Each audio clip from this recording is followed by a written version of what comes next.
Doctor Cabal, usted que es un férreo defensor también del empresariado, de los comerciantes, regáleme la opinión que tiene frente a estos días que ha estado viviendo Colombia. Bueno, la verdad es que, complementando lo que dice Bruce, fue un hecho muy desafortunado que propició el presidente Petro. Y nosotros decíamos que afortunadamente en Estados Unidos entendieron de que él no representa la inmensa mayoría de lo que siente y lo que piensa el pueblo colombiano.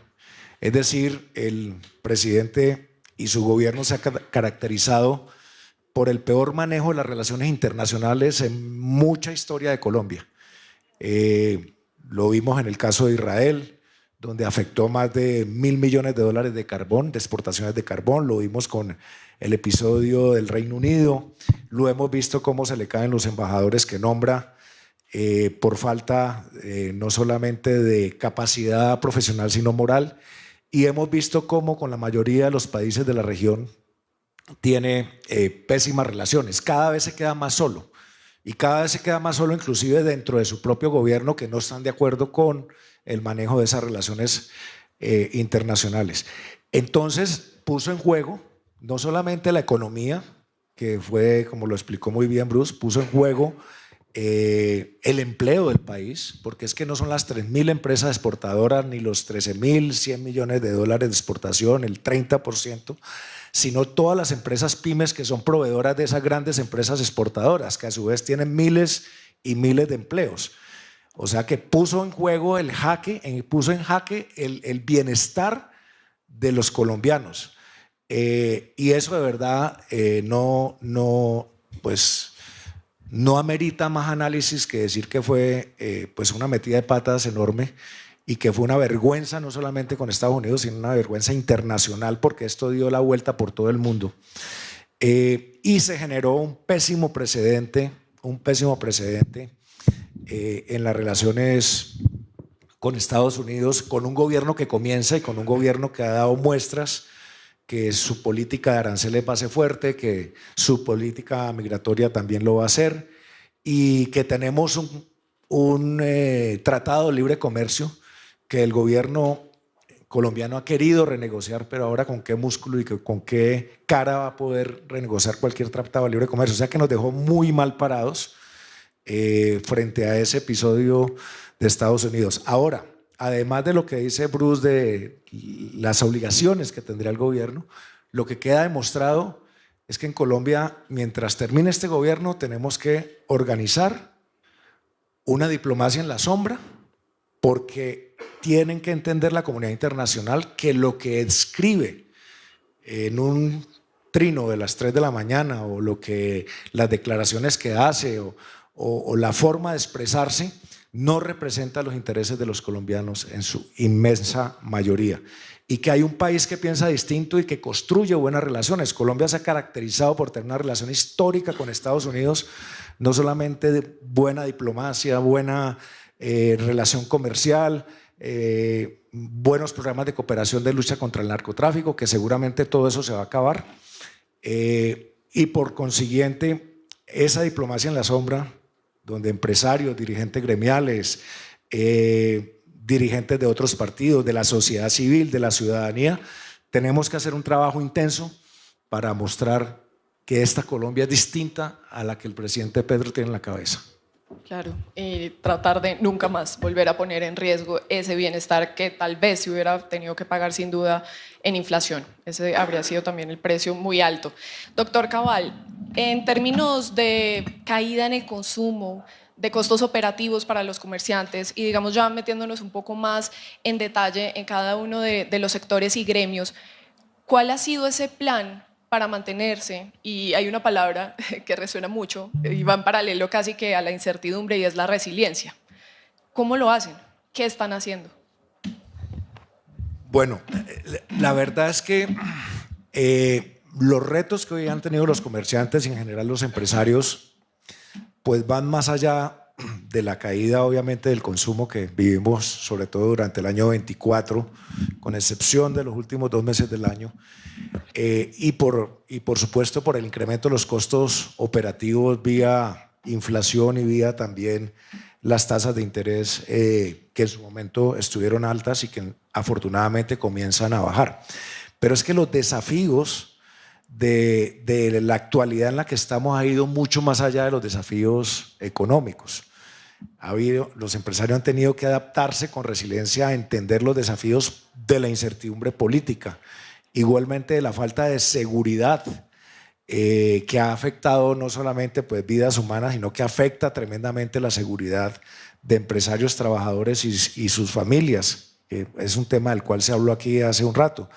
Han tenido que tener un desafío o enfrentar retos relacionados con la seguridad ciudadana. Esto, lo que acaba de pasar con Estados Unidos, precisamente es fruto de lo que ha podido pasar en materia de seguridad jurídica. Entonces, esos desafíos han ido mucho más allá y la capacidad de resiliencia que han mostrado los colombianos pues ha sido muy grande ante el mundo entero. Yo creo que voy a replicar un poco en un foro que estuve recientemente esta semana en España. Me decía, no, es que ustedes los colombianos tienen ya doctorado en resolver crisis o en adaptarse a las crisis, que no lo tienen muchos otros países. ¿Y por qué se da? Y establecimos un diálogo, ¿por qué se da eso? Y yo pensaba, y es que afortunadamente los empresarios colombianos no tienen pensamiento solo de corto plazo, sino de mediano y largo plazo, y un amor infinito por este país. Entonces, claro, es cierto que muchos han diversificado inversiones, que han salido a conquistar más mercados, a establecerse y a invertir en otros países, pero también es cierto que la gran mayoría le sigue apostando a Colombia con innovación, buscando ajustes. Voy a citar algunos ejemplos, por ejemplo, de los comerciantes. Reducción de los costos operativos a través de no endeudarse y aplazar proyectos, digamos, de desarrollo o de expansión de sus negocios. Ese es un ajuste importantísimo. Lo otro es la aplicación de herramientas tecnológicas como la inteligencia artificial, la Big Data, que han puesto en marcha pues, muchísimas empresas, y que eso de alguna manera también reduce los costos. Pero estimular el consumo también ha sido importante. El comercio ha mostrado cómo, a pesar de ese comportamiento negativo que tuvo 18 meses de ventas por debajo de los meses anteriores, a través de promociones, de extensión de horarios, de jornadas nocturnas, de descuentos, buscar rotar inventarios a pesar de reducir sus márgenes de rentabilidad. Esa es una manera también de adaptarse a la crisis. Y lo que sí destaco en el comercio, de los comerciantes, es que a pesar de ese comportamiento tan negativo en las ventas que se ha tenido, con excepción de los últimos meses del año, aclaro, el empleo no ha caído proporcionalmente a esa caída de las ventas, se ha mantenido, y eso ha sido bueno para el país.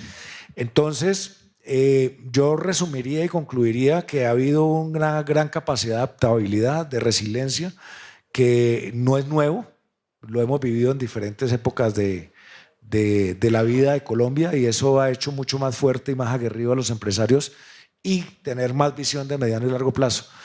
Ya es cierto que estamos a 14 meses de elecciones del Congreso, estamos a 19 de elecciones de presidente y estamos a 16 y a 19 que termina el gobierno. Ya eso en la mentalidad empresarial ya es simplemente planificar a futuro y olvidarse que con este gobierno va a pasar algo, porque no va a pasar nada, digamos, bueno, sino más bien prepararse para el futuro que viene. Fuerte, fuerte, doctor Cabal. Doctor Cabal, ¿y cómo interpreta usted esto? ¿Qué debería pasar en estos? Usted decía hace un momento, ya estamos con miras hacia el otro lado, pero ¿qué va a pasar en estos otros 14 meses? ¿Qué debería pasar? ¿Cómo se debería trabajar? Pues esa es una pregunta bien difícil, Juanita, de contestar, porque la verdad es que en estos 2 años y medio del gobierno, como lo decía Bruce, se intentó desde el comienzo de tender lazos de cooperación y de trabajo conjunto, no solamente con el presidente, con los ministros, el equipo económico, funcionarios de diverso nivel, y lamentablemente la respuesta en estos 2 años y medio ha sido absolutamente nula. Lo decía ahora Guillermo también, y lo comentaba. Nosotros, los gremios, nos cansamos de plantearle proyectos y programas de reactivación económica y de concertar una reunión con los sectores productivos al gobierno para sacar esas buenas ideas y de pronto ese conocimiento de los sectores que tenemos desde la dirigencia gremial y ayudarle al gobierno precisamente para que le fuera bien. Pero lamentablemente el gobierno hizo caso, pero hizo caso omiso.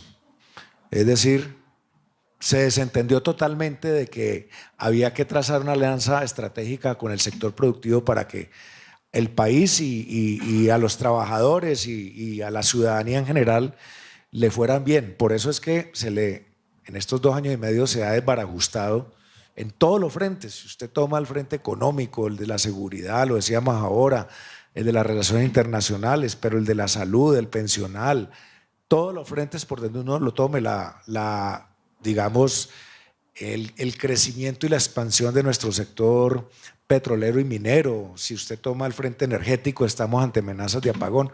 Es decir, ese aislamiento y esa falta de coherencia que ha tenido este gobierno en todos sus frentes, pues lo está llevando a tener estos resultados que lamentablemente estamos viendo, donde los ministros pasan de un sitio para otro, rotan, no hay integración en el equipo económico. Entonces yo sí soy muy pesimista que se pueda trabajar.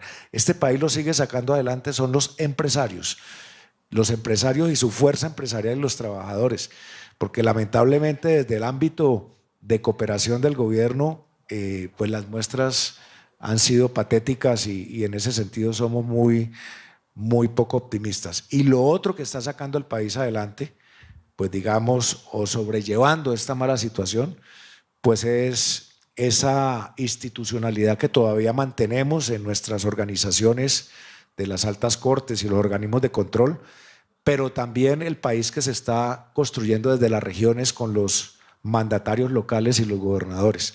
Con ellos estamos trabajando, con ellos sí se puede trabajar, con la mayoría de los alcaldes de las distintas capitales del país y de municipios, pero pensás que el gobierno a estas alturas del partido nos vaya a poner bolas, como se dice popularmente, y a interesarse por trabajar conjuntamente, yo creo que eso es una utopía. Les quiero pedir, ya para cerrar, que cada uno envíe un mensaje a ese colombiano que nos está viendo y que está conectado también con nosotros, de lo que debe ser y como ese sentimiento al final emprendedor que tiene todo empresario, de sostener y aguantar y echar para adelante, ¿no? Que es tan colombiano. Doctor Cabaño. Sí, yo creo que en la misma dirección de Uruz, un mensaje de esperanza. Yo creo que es muy importante, sobre todo las nuevas generaciones, en la juventud, los que ya estamos en otras generaciones, hemos vivido las bondades, la riqueza, todo lo bueno que tiene Colombia. Obviamente hemos vivido también sus problemas y sus conflictos. Pero este país tiene futuro y cada vez lo ve más uno. Lo que pasa es que mientras no venzamos el individualismo, mientras no pensemos mucho más colectivamente, mientras no depongamos egos y trabajemos más en equipo, va a ser difícil. Y yo creo que la juventud de hoy, que tiene mucho más adaptabilidad a los cambios mundiales y a la innovación y al manejo de la tecnología y todo, puede ser un talento humano muy importante para Colombia. Es invitarlos a los que están que no se vayan y a los que están por fuera que regresen y construyamos un mejor futuro. Pero hay una clave, es muy importante cambiarle el rumbo al país. El rumbo que tiene hoy Colombia no es el rumbo correcto. Todos sabemos que en vez de construir están destruyendo el gobierno nacional y que tenemos que cambiar ese rumbo, y ese rumbo solamente se cambia con un trabajo, como decía Bruce, de todas las personas, de todas las instancias, de todas quienes estemos convencidos de ese cambio. ¿Y alrededor de qué? Alrededor de unirnos a buscar cómo el país queda en otras manos diferentes a partir del 2026 y que se empiece a reconstruir y a sembrar la esperanza nuevamente, porque este país tiene muchas posibilidades en todos los frentes por donde uno lo mire.